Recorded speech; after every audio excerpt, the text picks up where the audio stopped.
नमस्कार दोस्तों, welcome back to my channel. दोस्तों, आज के इस वीडियो में हम आपको लेकर चलेंगे आंध्र प्रदेश के तिरुपति बालाजी मंदिर। यह भगवान विष्णु का रूप माने जाने वाले श्री वेंकटेश्वर स्वामी का प्रसिद्ध मंदिर है। इस मंदिर को भारत का सबसे बड़ा मंदिर भी कहा जाता है। इस वीडियो में हम बात करेंगे कि हमें वहां कैसे पहुंचना है, किन किन बातों का ध्यान देना है और हमें दर्शन कैसे होंगे। तो दोस्तों, वीडियो में एंड तक बने रहिएगा। चैनल पर नए हैं तो प्लीज़ सब्सक्राइब जरूर कीजिएगा। आइए आपको लेकर चलते हैं आंध्र प्रदेश के तिरुपति बालाजी मंदिर।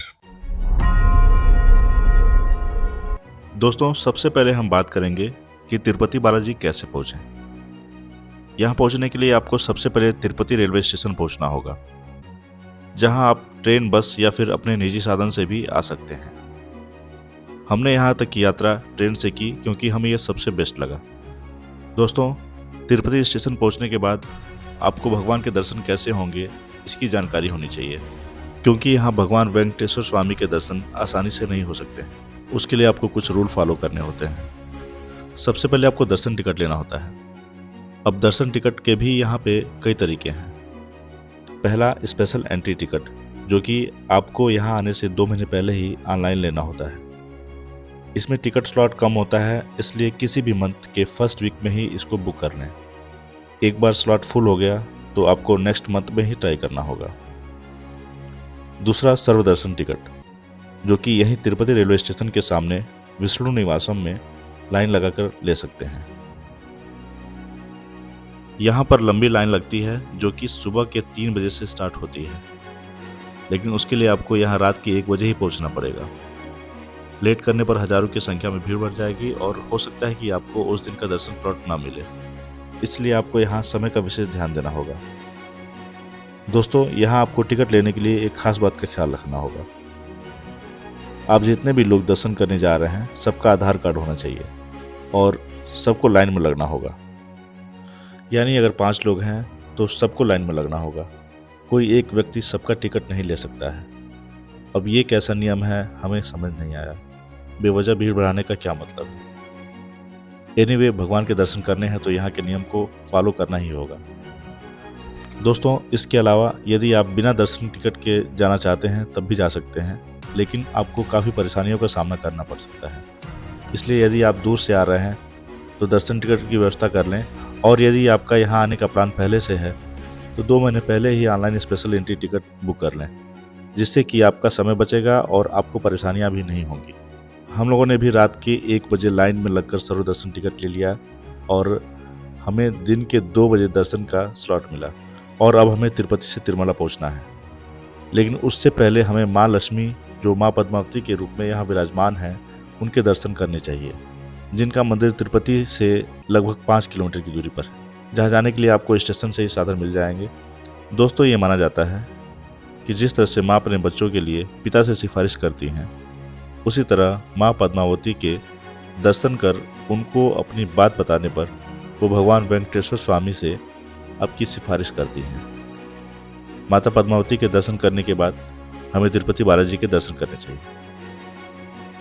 इस बात का आप विशेष ख्याल रखें। तो आइए दोस्तों, चलते हैं तिरुपति से तिरुमला की ओर। तिरुमला पर्वत पर जाने के 2 तरीके हैं। एक, आप यहाँ से लोकल बस, टैक्सी या पर्सनल व्हीकल से भी जा सकते हैं। यहाँ पर बस का किराया 110 रुपये प्रति व्यक्ति है, और दूसरा रास्ता पैदल मार्ग है। दोस्तों, तिरुमला जाने से पहले रास्ते में ही सप्तगिरी चेक पॉइंट पड़ता है, जहाँ पर सारे वाहन, चाहे वो प्राइवेट हों या सरकारी, सबकी चेकिंग की जाती है।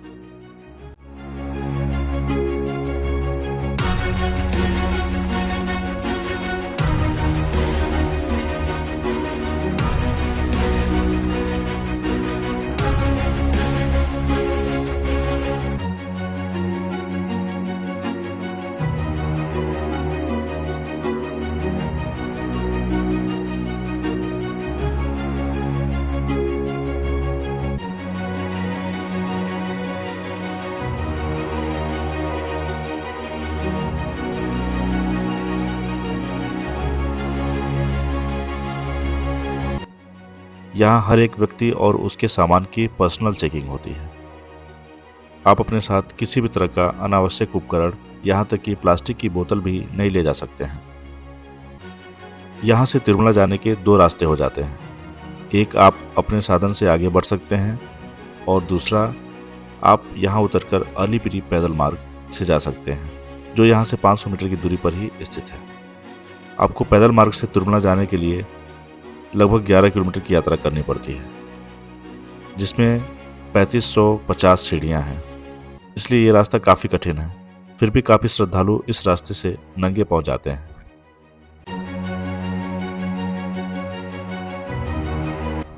दोस्तों, सप्तगिरी चेक पॉइंट पर हमने अपने सामान की चेकिंग करा ली है और अब हम निकल चुके हैं तिरुमला की ओर।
दोस्तों, हम तिरुमला पहुंच चुके हैं और तिरुमला पहुंचने पर हमारा अगला स्टेप होता है केश दान करना। हालांकि ये ज़रूरी नहीं है, यहाँ भक्त अपने श्रद्धा से केश दान करते हैं, आप चाहें तो नहीं भी कर सकते हैं। दोस्तों, केश दान करने के लिए यहाँ पर मिनी कल्याणकता नंदकम रेस्ट हाउस, आप यहाँ आकर अपने बाल बनवा सकते हैं और चाहें तो यहाँ स्नान भी कर सकते हैं। दोस्तों, यहाँ केश दान की परंपरा है। यहाँ के लोग बताते हैं कि प्राचीन काल में जब भगवान विष्णु धरती पर आए थे, तब वह चींटियों के बिल के नीचे रहते थे। रोज एक गाय वहां आकर दूध देकर जाती थी। जब उसके मालिक को पता चला तो उस गाय पर उसके मालिक ने कुल्हाड़ी से प्रहार कर दिया। इस दौरान भगवान बालाजी ने उसको बचाने की कोशिश की और उनके सर पर भी चोट लग गई, यहाँ तक कि उनके सर के बाल भी गिर गए। तब माँ नीला देवी ने अपने सर के बाल काटकर बालाजी के सर पर रखा, जिससे उनके घाव ठीक हो गए। खुश होकर भगवान विष्णु ने कहा कि ये बाल जो शरीर की सुंदरता को बढ़ाते हैं, आपने मेरे लिए उनका त्याग कर दिया। आज से जो भी व्यक्ति मेरे लिए अपने बालों का त्याग करेगा, उसकी सारी मनोकामनाएं पूरी होंगी। उसी दिन से यहाँ पर केश दान की परंपरा चली आ रही है और भक्त अपने बालों का दान यहाँ पर श्रद्धापूर्वक करते हैं। दोस्तों, यहाँ केश दान करने के बाद दर्शन के क्रम में हम आगे बढ़ेंगे और हमारा अगला स्टेप होगा स्वामी पुष्करनी नदी में स्नान करना।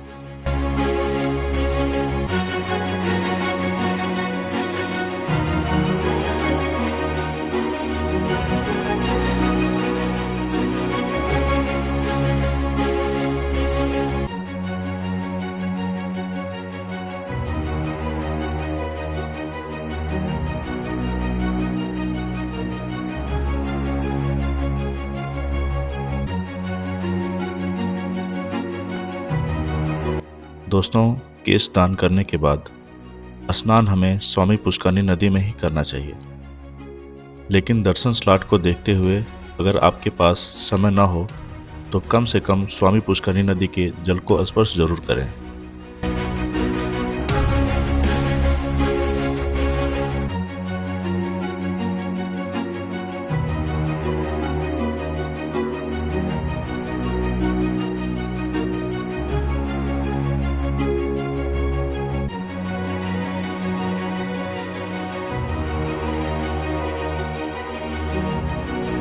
ये मान्यता है कि विराज नदी जो बैकुंठ से होकर आती है, बालाजी के चरणों को स्पर्श करते हुए स्वामी पुष्करनी नदी में आती है, इसलिए यहाँ स्नान करना बहुत ही अच्छा माना जाता है। हम लोगों ने भी स्नान किया, बच्चों ने तो स्नान का खूब आनंद उठाया। दोस्तों, सारी रात जगने की वजह से सब लोग काफ़ी थके हुए थे, लेकिन स्वामी पुष्करनी नदी में स्नान करने के बाद मानो सारी थकान दूर हो गई।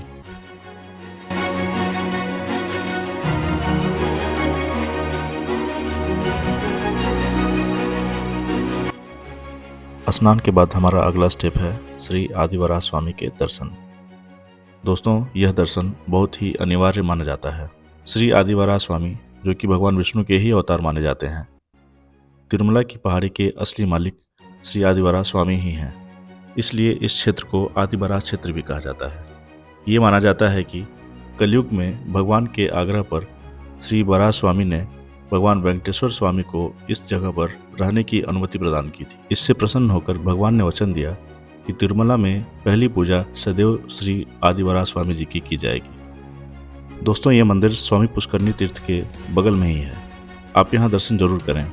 हालांकि यह बहुत ही अनिवार्य होता है, लेकिन फिर भी अगर आप किसी वजह से दर्शन नहीं कर पाते हैं तो मंदिर के बाहर बने श्री वराह स्वामी के मूर्ति के दर्शन जरूर करें। तो दोस्तों, हमने श्री वराह स्वामी के दर्शन कर लिए हैं और अब हम चलते हैं अपने अगले स्टेप यानी मुख्य दर्शन की तरफ। दोस्तों, मंदिर का मुख्य द्वार तो आप यहाँ वराह स्वामी मंदिर के बगल से ही देख सकते हैं, लेकिन भगवान के दर्शन के लिए लाइन लगभग 2 किलोमीटर दूर से लगती है, जहाँ हमें सर्वदर्शन टिकट दिखाकर लाइन में लगने की अनुमति मिलती है।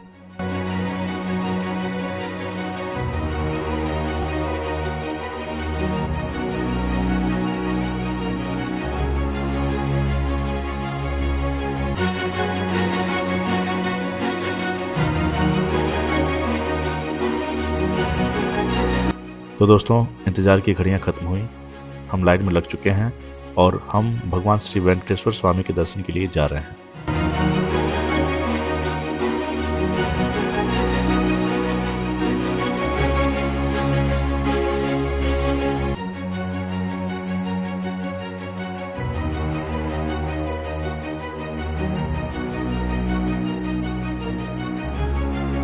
लाइन में कुछ दूर आगे बढ़ने के बाद हमारे मोबाइल और सारे इलेक्ट्रॉनिक उपकरण यहाँ जमा कर लिए जाएंगे।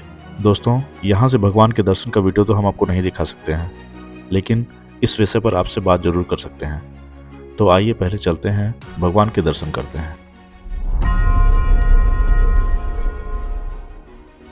दोस्तों, लगभग 9 घंटे लाइन में लगने के बाद फाइनली हमने भगवान के दर्शन कर लिए हैं।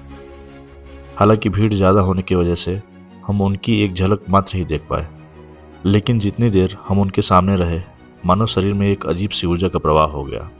9 घंटे लंबी लाइन लगने की थकान मानो एक पल में ही खत्म हो गई। दोस्तों, इस वक्त रात के 11 बज रहे हैं और समय की बात करें तो दर्शन करने में तिरुपति स्टेशन से लेकर के यहाँ तक हमें लगभग 22 घंटे लग गए। सबसे कठिन समय था तिरुपति में विष्णु निवासम में लाइन लगाकर दर्शन टिकट लेना। वहाँ हम सभी को रात के 1 बजे लाइन में लगना पड़ा और हमें टिकट सुबह 4 बजे मिला। दोस्तों, अगर आप फैमिली के साथ यहाँ आना चाहते हैं तो हमारी तरफ से ये सुझाव है कि आप online special entry ticket book करा करके ही आएँ, जिससे कि आपका समय भी बचेगा और आपको परेशानियों का सामना भी नहीं करना पड़ेगा। तो दोस्तों, दर्शन के बाद अब हम आ चुके हैं मंदिर के लड्डू काउंटर पर। यहाँ से आप प्रसाद ले सकते हैं। प्रसाद के रूप में आपको यहाँ लड्डू मिलते हैं। यहाँ एक दर्शन टिकट पर 1 लड्डू फ्री मिलता है।